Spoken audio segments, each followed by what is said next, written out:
much money should you have at age 40? That's what we're going to talk about today on Friends Talk Financial Planning. Hi, I'm Bridget Sullivan Marmel, and I have a fee-only financial planning practice in Chicago, Illinois. And I'm John Shearer. I have a fee-only financial planning practice in Middleton, Wisconsin. And before we start talking about how much money you should have by the time you're 40, I want to remind people to subscribe. Please hit that subscribe button. That helps other people find this information and helps promote our channel. And let's jump right in. I'm excited to talk. We've talked in the past about when you're first starting out. By the time you get to age 30, what should you have? 1 times your net worth, 1 times your income. As you get into your 40s now, into your 30s, I should say, right? I'm approaching 40. And again, we talked about last time, I see my friends, my neighbors, what kind of cars they drive, how they do. Right. Am I doing the right things? I mean, that's one of the things I think is so valuable about this conversation is nobody talks about how do I know if I'm on the right track? Bridget, what do you tell people when you talk with them about, am I on track? I'm approaching 40. What do I need to do to be on track? Well, first of all, I want to just say that's probably the number one question I get from people is, am I on track? How am I doing? Am I doing okay? So if you have that question, it's a great question. So what I tell people is that by the time you're 40, you should have probably 3 times your annual income in your net worth. And remember, your net worth includes everything. It includes your savings accounts. It includes your 401k. It includes any investment accounts you might have. And it includes the equity in your house and equity in rental property if you've accumulated that stuff by the time you're 40.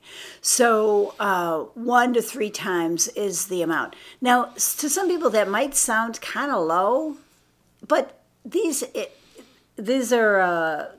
a kind of a complicated time in people's lives financially because you have a whole bunch of things that you're really trying to establish.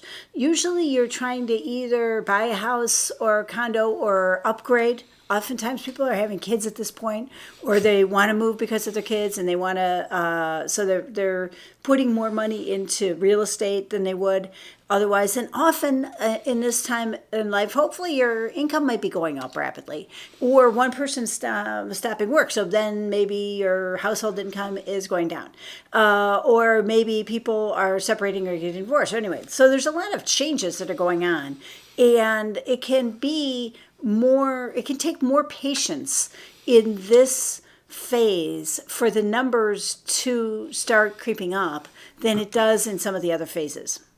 One of the things that's such a great point that there's so much change going on, and it's this, and what happens, and we know the math, right? The more that you add, and pretty soon your money starts making more money, right? And we know that, we've seen compound interest is so powerful.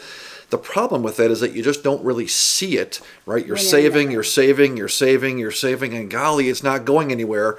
And then all of a sudden, it's like this hockey stick thing that just starts to take off, right? And so if you're in your 30s, you're in that stage of life where it's like, I don't know, losing weight or doing other things where if I exercise and golly, I don't see anything, and all of a sudden it just takes off, right? So that's where that patience comes in. I love that idea on things. Yeah.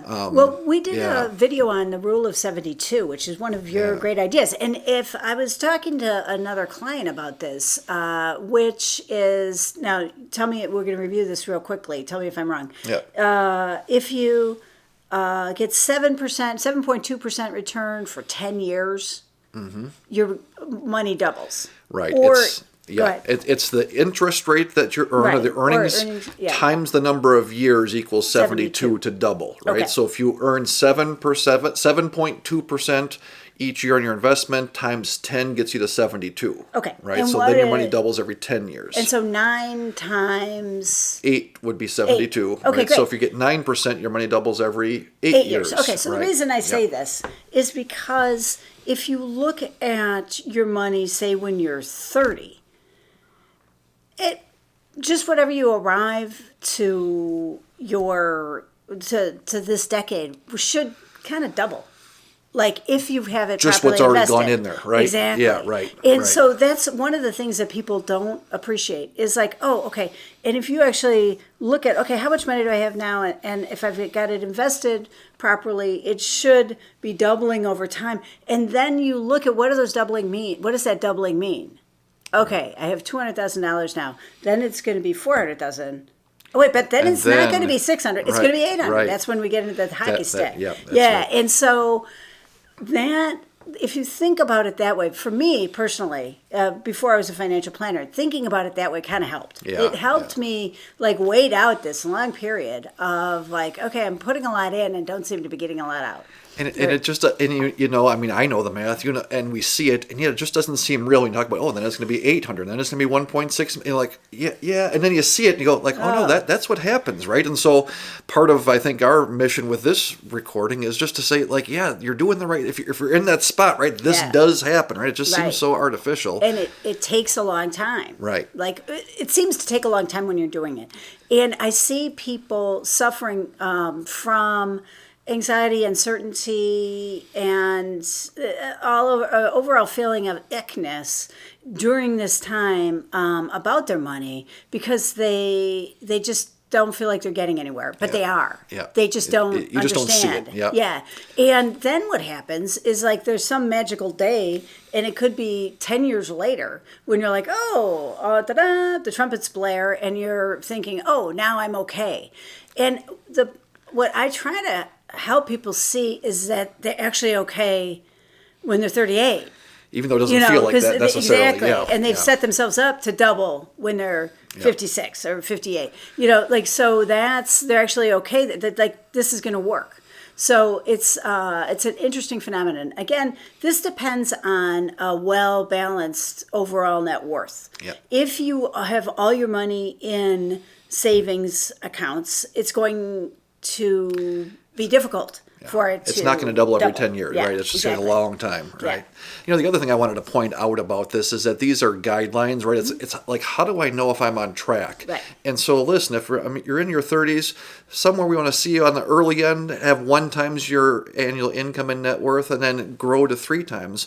Well, if you're a little bit behind, right, it's not like, oh my gosh, this is the end of the world. Like, no, you're going to have some catching up to do, right? You can kind of identify, oh yeah, I'm 38, I'm not quite, I'm at 2, I'm going to have to do some catching up, right? Or work longer or some of the things. And on the other side, geez, I'm at 5 times. Oh, good, you're ahead of the game. You're going to have some more flexibility down the road, right? It's not; these aren't like hard and so like right or wrong. It's, oh, geez, I'm kind of ahead. I can relax. I'm kind of behind.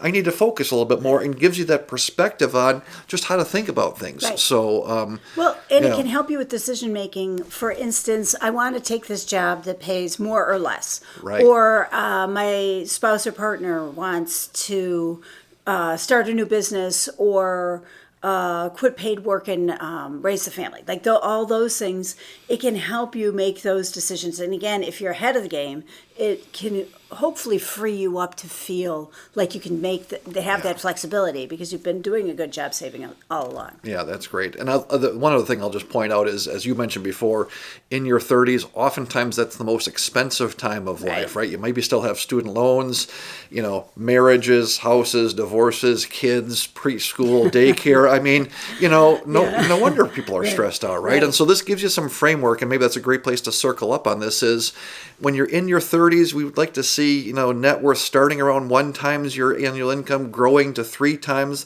That's a good guideline to see if you're on track, or maybe you need to focus a little more, or you can back off a little bit.